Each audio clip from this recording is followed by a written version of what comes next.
রাজ্য বাজেটে বঞ্চনার প্রতিবাদে আন্দোলনে নামলেন মালদা মেডিকেল কলেজ হাসপাতালে চুক্তিভিত্তিক অস্থায়ী সাফাই কর্মীরা। স্থায়ীকরণ, বেতন বৃদ্ধি সহ একাধিক দাবিতে জোরদার আন্দোলন করলেন শনিবার।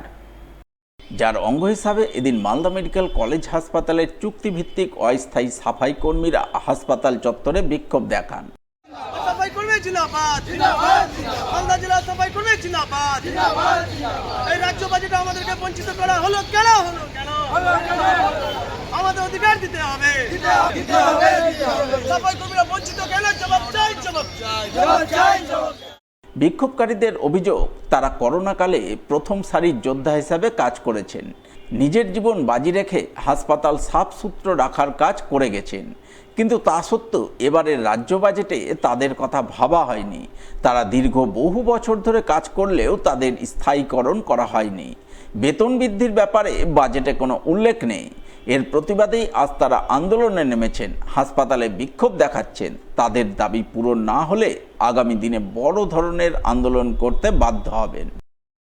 আপনারা জানেন যে গত 22শে জুন রাজ্যে বাজেট পেশ করা হয়েছে। সেই বাজেটে আমাদের যে যতগুলো সাফাই কর্মী ভাই বোনেরা আছে তাদেরকে বঞ্চিত করা হয়েছে। এই জন্য আমাদের আজকে এই বিক্ষোভ। আপনাদের দাবি কি? আমাদের দাবি হচ্ছে সম কাজে সম বেতন। আমাদের মিনিমাম 18 থেকে 20,000 টাকা বেতন করতে হবে। আমাদের এই দাবি, কারণ হচ্ছে আমরা এত পরিশ্রম করি, এই করোনার সময় আমরা এত আমাদের জীবনের কথা না ভেবে আমরা এত কষ্ট করে কাজ করেছি। আমাদের বেতন বৃদ্ধি হোক আমরা চাই। কতজন আছেন আপনারা মেডিকেল কলেজে? আমরা মোটামুটি এই মেডিকেল কলেজে 200 থেকে 250 জন স্টাফ আছি। 177 জন, 177 জন স্টাফ আছি।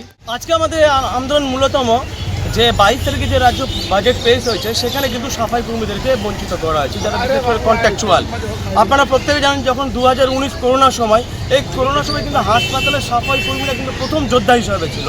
তাহলে সেখানে যখন বাজেট পেশ হয়েছে, সেখানে এই সাফাই কর্মীদেরকে কেন বঞ্চিত করা হয়েছে? তাদের ন্যূনতম বেতন অন্তত 18 থেকে 24,000 টাকার মধ্যে করতে হবে। শুধু তাই নয়, স্থায়ী থেকে যারা কন্ট্রাকচুয়াল রয়েছে তাদেরকে পার্মানেন্ট বা স্থায়ীকরণ করতে হবে এদেরকে। এবং শুধু তাই নয়, এবং যারা যায় হারনেস চেক, মানে হাসপাতালে যারা কর্মরত অবস্থায় যেসব যারা মারা গেছে, সেই সূত্রে যে উত্তরাধিকারী যে চাকরি হবে, সেই চাকরিটাও প্রদান করতে হবে। চুক্তিভিত্তিক অস্থায়ী সাফাই কর্মী কমানোর পথে হাঁটতে চলেছে পুরাতন মালদা পৌরসভা। ফলে কাজ হারানোর আশঙ্কা তৈরি হয়েছে পৌরসভার অস্থায়ী সাফাই কর্মী মহলে। জানা গেছে, বর্তমানে পুরাতন মালদা পৌরসভায় 387 জন অস্থায়ী কর্মী রয়েছেন, কিন্তু রাজ্য সরকার এই নির্দেশিকায় নাকি অস্থায়ী কর্মীর সংখ্যা নির্দিষ্ট করে দিয়েছে। সেই নির্দেশ মেনে পুরাতন মালদায় পৌরসভায় 182 জন অস্থায়ী কর্মী রাখা সম্ভবপর। তাই নির্দেশ কার্যকর করতে হলে অস্থায়ী কর্মীদের মধ্যে বেশ কিছু কর্মী ছাঁটাই করতে হবে।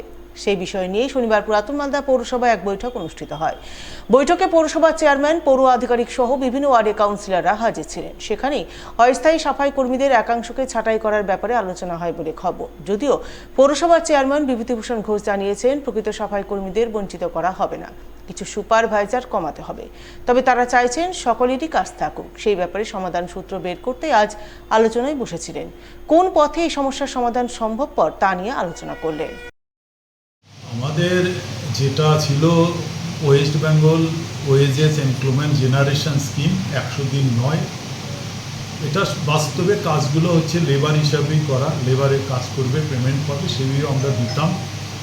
কিন্তু আমরা দেখতে পাচ্ছি গভর্নমেন্ট যেখান থেকে ফান্ডগুলো দিত, সেই ফান্ডটা আমাদের এখানে বন্ধ। প্রায় 3 মাসের মতো সেই ফান্ডটা আসছে না।